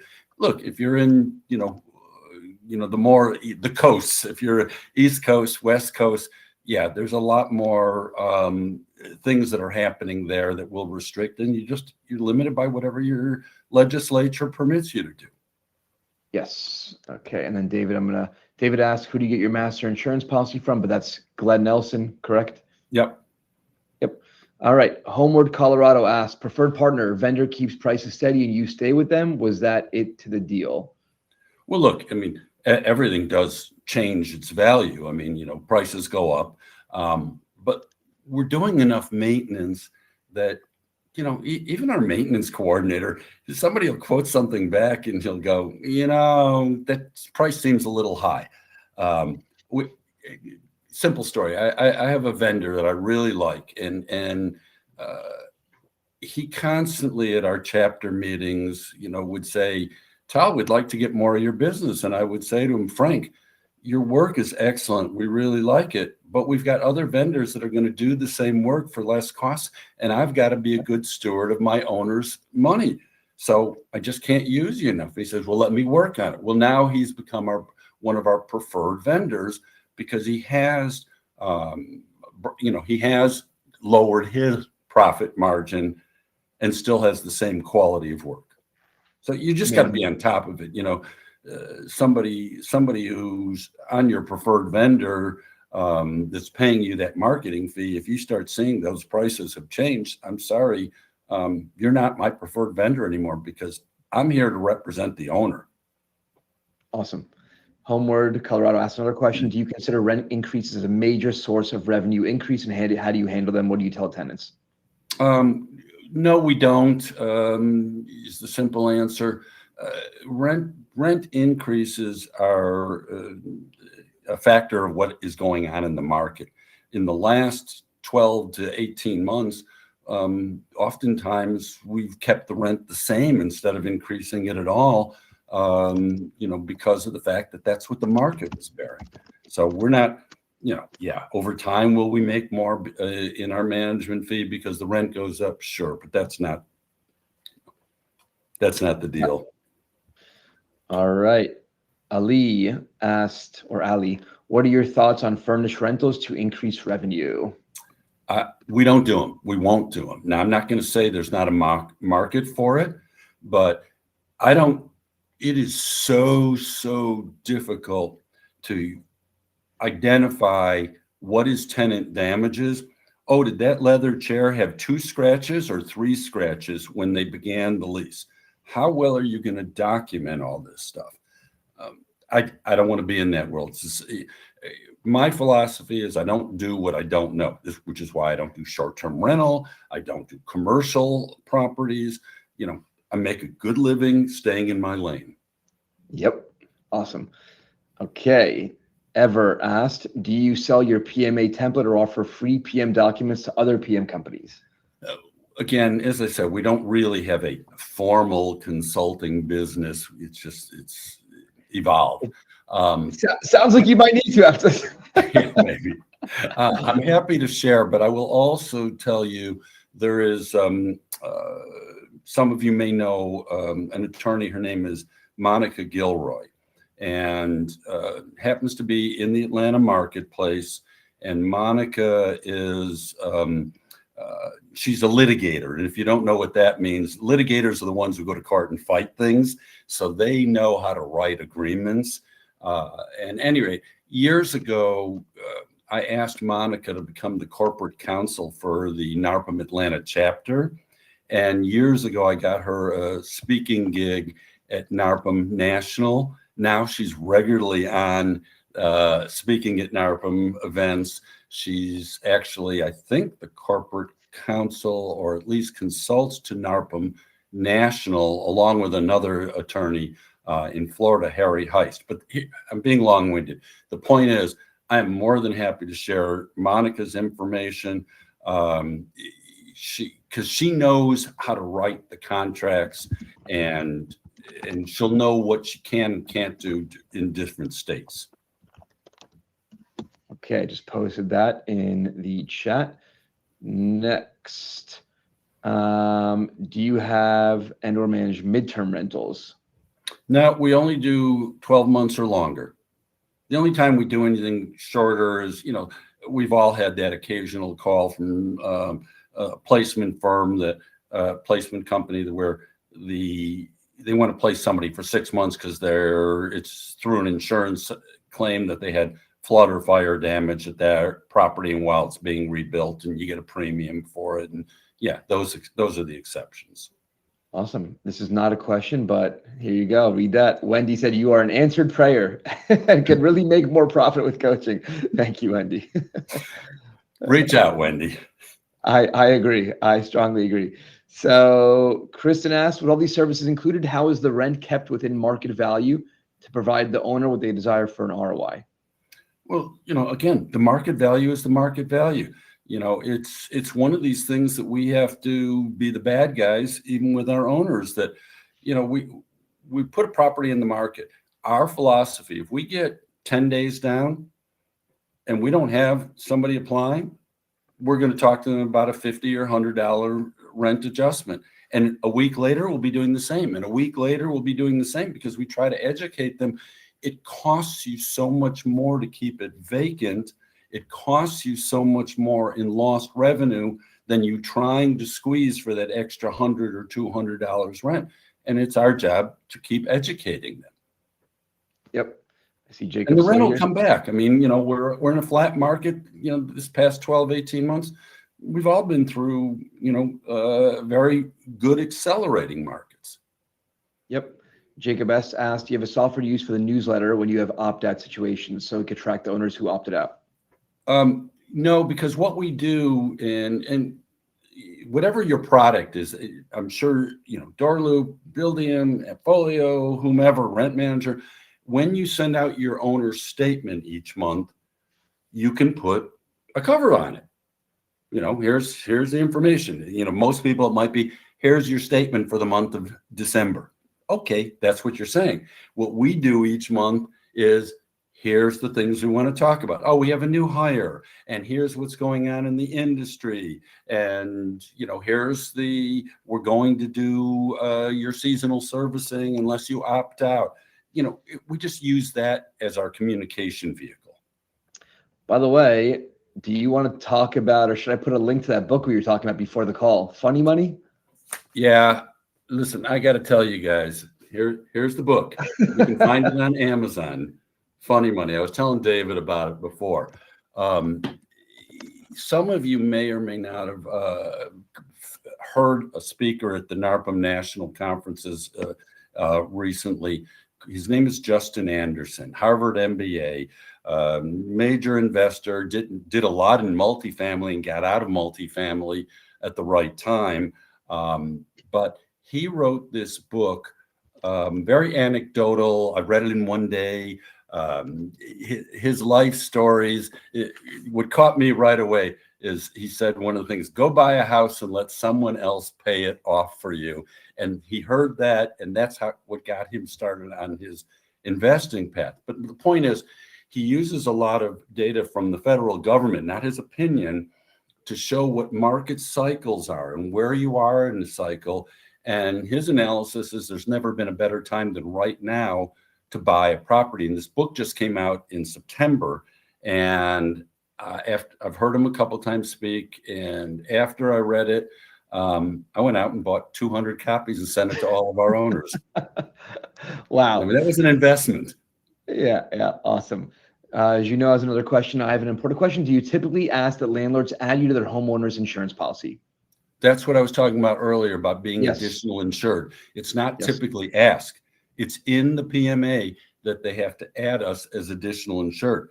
The difference is that we have accountability, that we track that. In fact, I talked before about workflow automation software. We have a bunch of different processes, and one of them is the tickler of when that policy is going to be expiring, and 60 days before to tell them we need the updated copy when it comes in. And then we look to see if it says additional insured. And if it doesn't, we remind them. And by that deadline, if they haven't added us, we automatically enroll them in the SureVestor $1 million liability. Or if, our master policy that I talked about before, we own the policy. So we don't have to be additional insured. They're members of the policy. Yep. So yeah, yes, I'm paranoid about liability. Well, here's another liability question from Socorro. What does a renter insurance really cover the tenant and landlord in case of any lawsuit or damage to the property? So the renter's insurance, most people think of it as covering their possessions. You have a fire, a flood, whatever, it reimburses them. But the reason it's so important for the owner is because all renters insurance policies, not just our master one that we enroll them in, but whoever you get it from, they all have $100,000 of liability protection for most tenant accidental and tenant negligent damages. So we had somebody, this one that, I mentioned earlier, the fact that it's they paid a $49,000 claim. And what happened in that case was, unbeknownst to us, the tenant had somebody come in and do something about their washing machine. And it didn't get hooked back up correctly. And then it created a flood. And we had, mitigation, and we had the whole build back and all that. Well, thank God we had the renter's insurance in place. I mean, your owner's going to get protected. It would be covered under their insurance normally, but they have to pay a deductible. They get that black mark on the National Insurance Database. They probably get a premium hike, or maybe even get canceled next year. It doesn't go anywhere near theirs. It just goes straight to the renter's insurance policy. Yep. Great. While we're on the topic of insurance, Mike said, several of my clients are self-insured. Thus, I cannot be an additional insured. What do I do in that case? You have them pay for a monthly Chargebacks $1 million liability policy. You have to be insured. Yeah. Because let's face it, anytime something goes wrong, knock on wood, we haven't been sued in over 30 years. But if something's going to happen, that attorney's going after every pocket available. So they're going to sue the owner, and they're going to sue you and your company. So unless you want to be paying to have separate attorneys defending you, and then typically, because your PMA required that, now technically you'd have to sue your owner because the owner didn't fulfill their contract. So yeah, I love the Chargebacks for that. Great. Actually, while you're on the topic of Sylvester, Junot wrote, he recently actually spoke to the guys at Sylvester, and he's going to sign up, or he or she. Any drawbacks from it since you've been using it? No. I mean, they have different programs. They even have, I was lucky, I don't know, crystal ball. When COVID was coming, I kind of saw the writing on the wall, and Sylvester has a program that will guarantee eviction coverage and up to 12 weeks of rent coverage and malicious liability and all that stuff. I went out, I think it was in February and March of whatever year that was, and signed up over half of our owners on a Sylvester policy for that. Knock on wood, we didn't have anybody that didn't pay due to the COVID era. We had one, and that's the owner that decided not to take out the Sylvester policy. Yeah, of course. Wendy asked, have you experienced a resident using a CPN or fake income docs, and do you move forward with additional fees? First of all, if we detected that they're doing any kind of fake documents or anything like that, they're not getting into our door. Exactly. Yeah, we use a third-party screening service. We've used a few different ones over the years. The ones that we use currently, very sophisticated software in identifying fraud on paper documents, pay stubs, bank statements, etc. So, it's an ongoing game. People get more sophisticated in the fraud, and the tools get more sophisticated in detecting it. Yep. Heather asked, how do you do monthly statements? Do you send individual emails to every owner? Our property management software sends out, monthly statements. That's, what it is. It is an email with a link to log into their portal. Yep, exactly what she's using DoorLoop for right now, which is perfect. Yeah, exactly. I think every product does that. Yep. And Wendy asked, do you use QR code yard signs? Actually, we don't put yard signs out at all. We don't want this. I think we've been fortunate. We've never had a squatter situation. Maybe we've just been lucky, but I think that's one more tool that potentially says to a squatter, hey, here's a house that's for rent, and maybe nobody's in there. So we don't do that. Yep, exactly. Okay, perfect. And last question, unless people have more. So feel free. Tal, thank you for sticking around a little bit longer, but this will be the last one if no one has any others. So ever asked, what AI systems are you using to scale your business and cut costs in labor? If you don't use AI, and only hammer stuff. Yeah, keep going. Yeah, I mean, it's funny, we just had our team meeting. We were talking about this the other day. We're a Google Workspace company. So we're using Gemini and Notebook LM. Some of our staff happen to like ChatGPT, but we're also using a third party. We used to be with Lead Simple. We've moved over to Apply, which is a workflow automation, and we're going to be implementing some of their AI technology shortly. It's still an evolving thing. Now, from a labor standpoint, if you're not doing this already, look at remote team members. Our industry was one of the pioneers in this, and a lot of people call them VAs, virtual assistants. There's nothing virtual about them. They are remote team members. But one of the guys in our space, it was around COVID time, he was very astute. He said, if the job is a desk job, do you really care where the desk is located? Think about it. If it's a desk job, it can be done anywhere in the world. And we used to have more and more of our people in the Philippines. We have 1 in the Philippines and 3 in Nicaragua right now. Just happen to be they're all in the same city in Nicaragua, so they can actually have a little pod. Cool. But we have every day we have a daily huddle. Once a week we have a weekly meeting.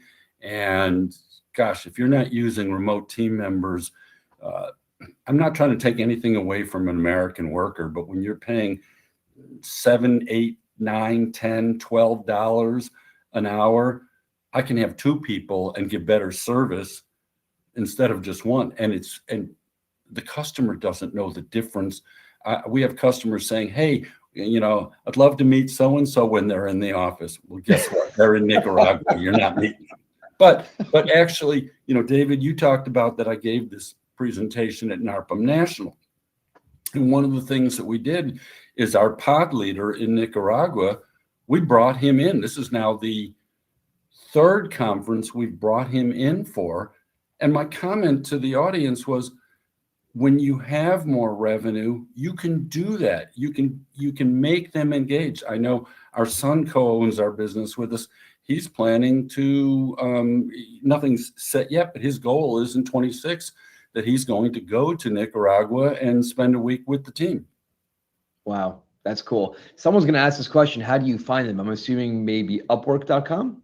No, actually, no. I do use Upwork for other functionality.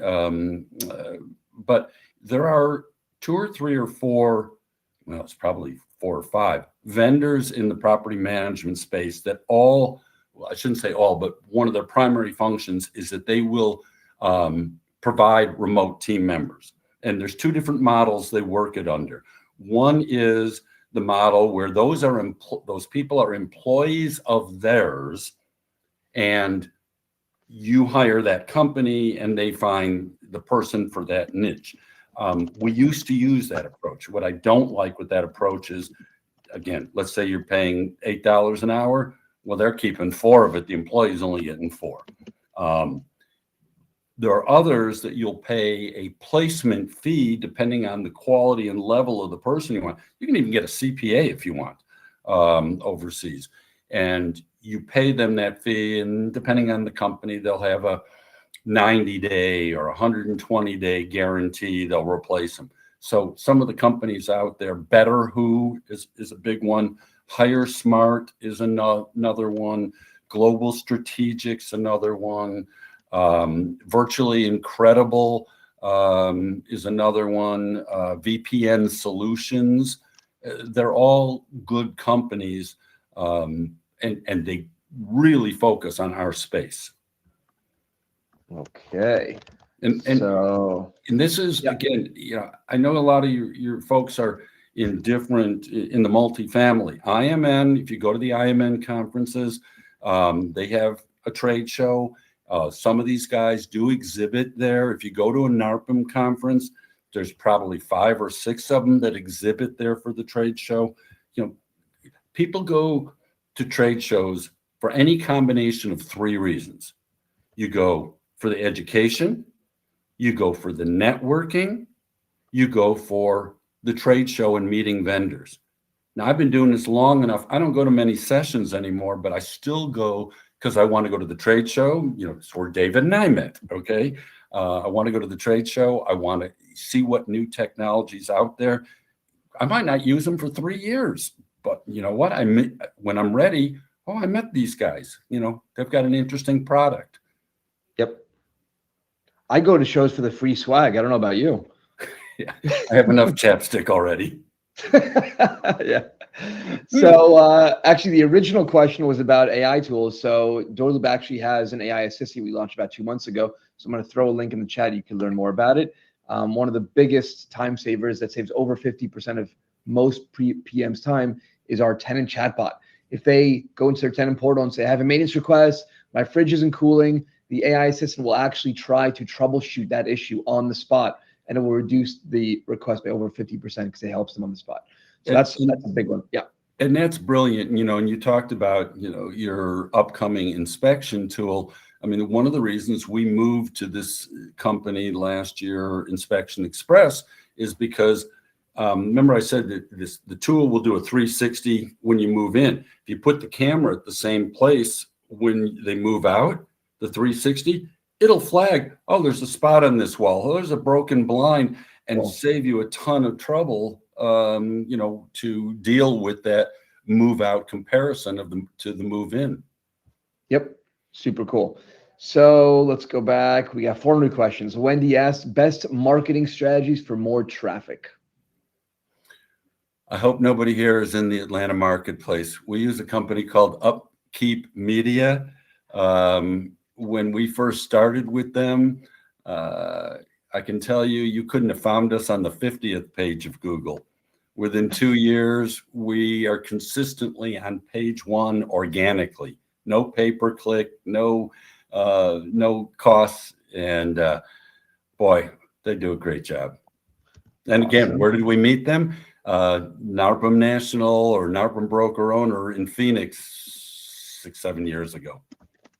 Website traffic. All right, so I'm going to throw that in the chat for you. And also I'm going to throw in another company called Cast Media, who I know very well. They're also very good at this. All right, cool. Okay, let's see what else we got. 3 left, I believe.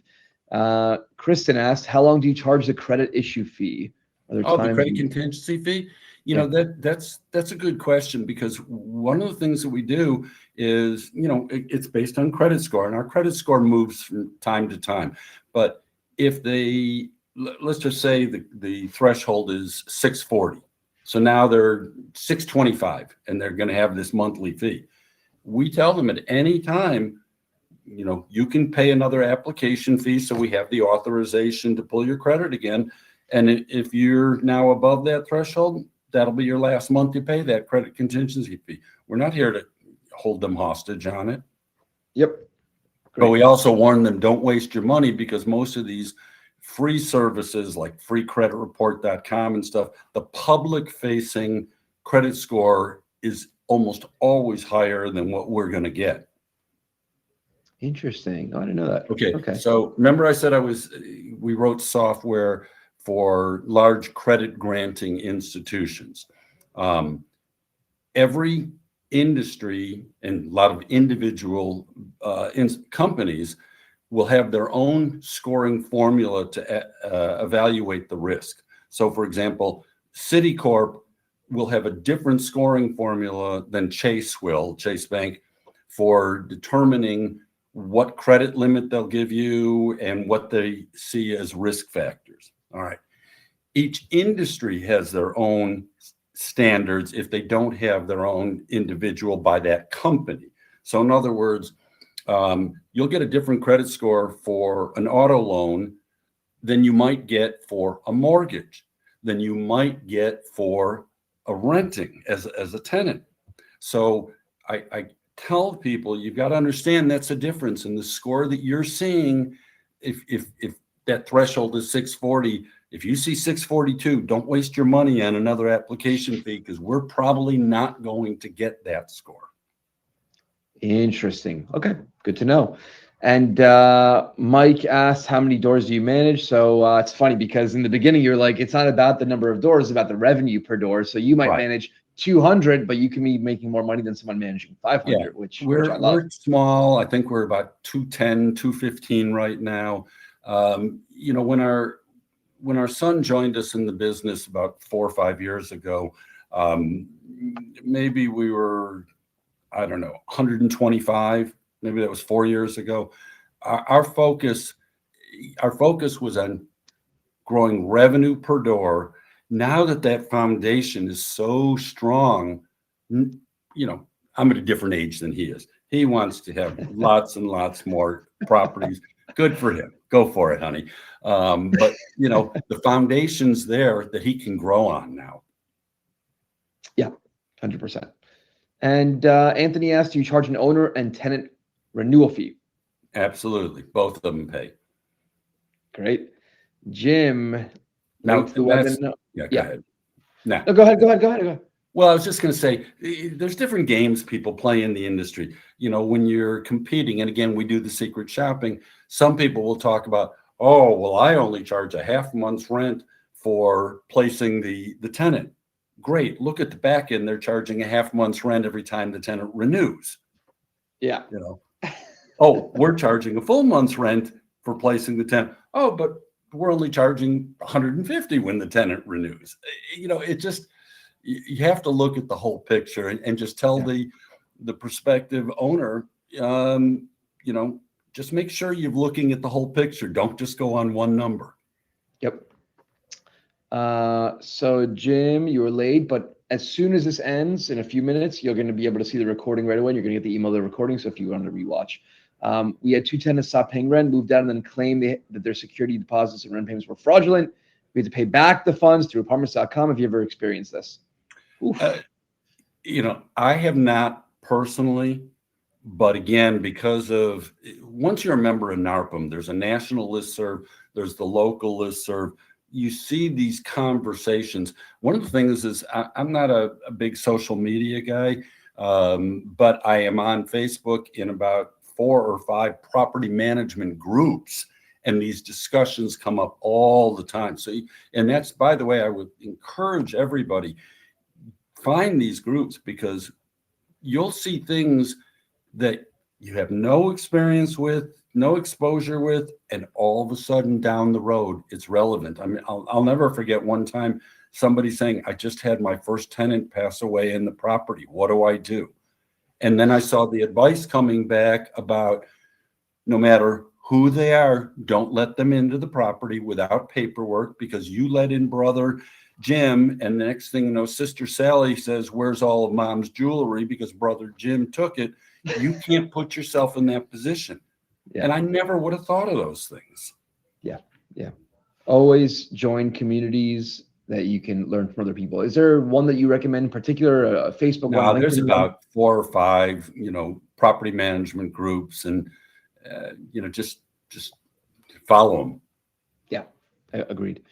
And by the way, DoorLoop has one on Facebook. It's called Loopers Unite. We'll send it in the chat right now. And next one, who's the credit company name? From Socorro.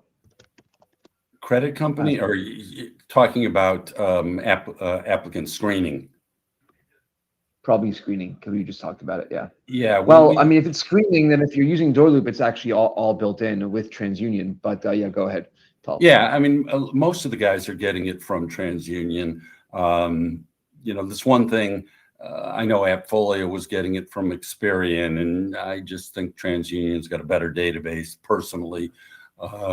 Although they all say they all have the same data.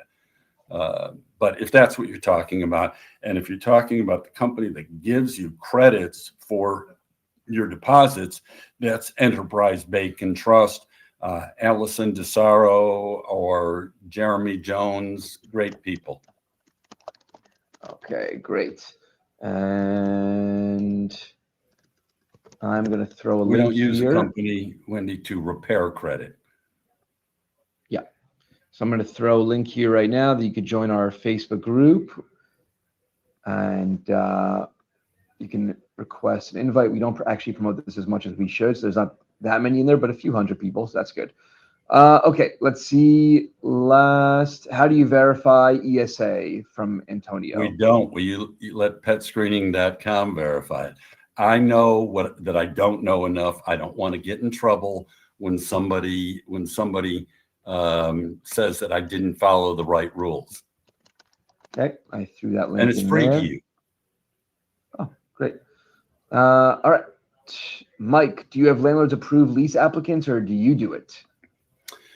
Two schools of thought in this. We do it. We don't let them do it. In fact, our situation is landlords do not get tenant contact information. Tenants do not get owner information. They hired us to manage. We're not co-managing with the owner. I know there's lots of people that manage that way, that they co-manage. Sorry, you can't scale a business if you do that. So and again, this goes back, there's training. A lot of people in our space came from being real estate sales agents. And one of the longtime trainers, Robert Locke, talks about big A and little a. You know, real estate agents are little agents, little a, because they're used to taking directions from their buyers and sellers. If you're going to run a successful management company, you've got to be the big A. You've got to take control. You've got to set your parameters. Don't say, oh, Mr. Jones, you want us to do it differently over here? Oh, sure.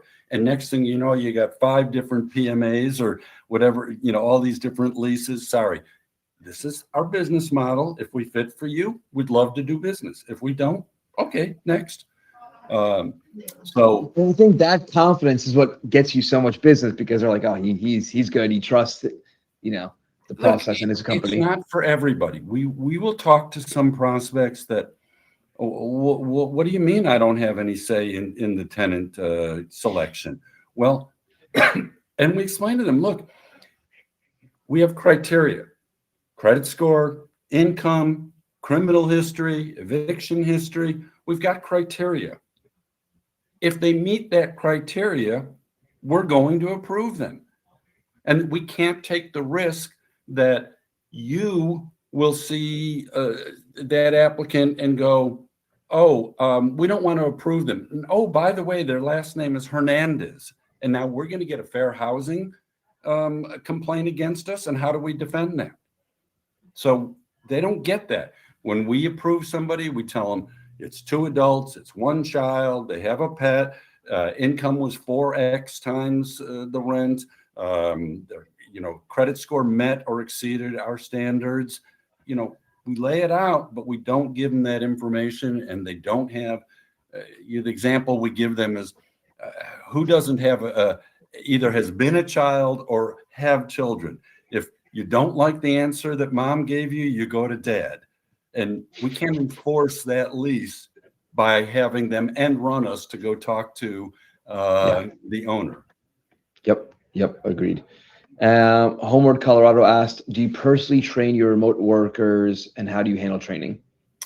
Yeah, we do. Okay. We have, over time, in fact, many years ago, I had our maintenance coordinator that actually had her draft our maintenance manual, which then we've evolved over time. But there are companies, Better Who comes to mind as an example, that they will interview for specific positions like a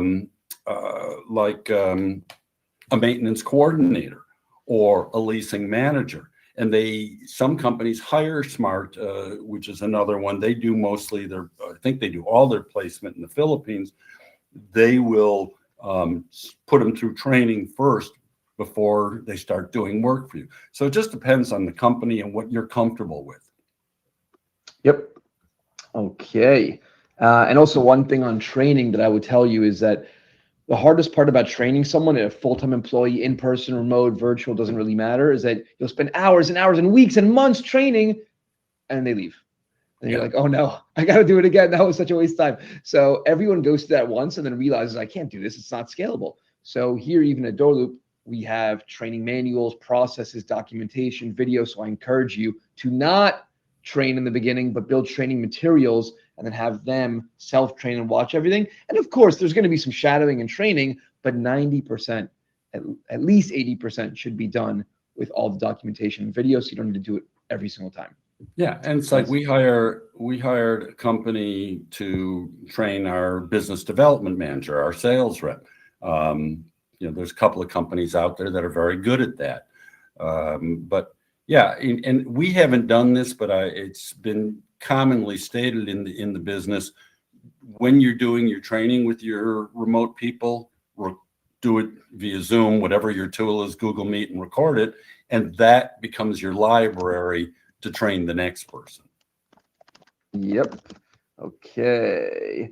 Wendy asked, who do you use to repair credit?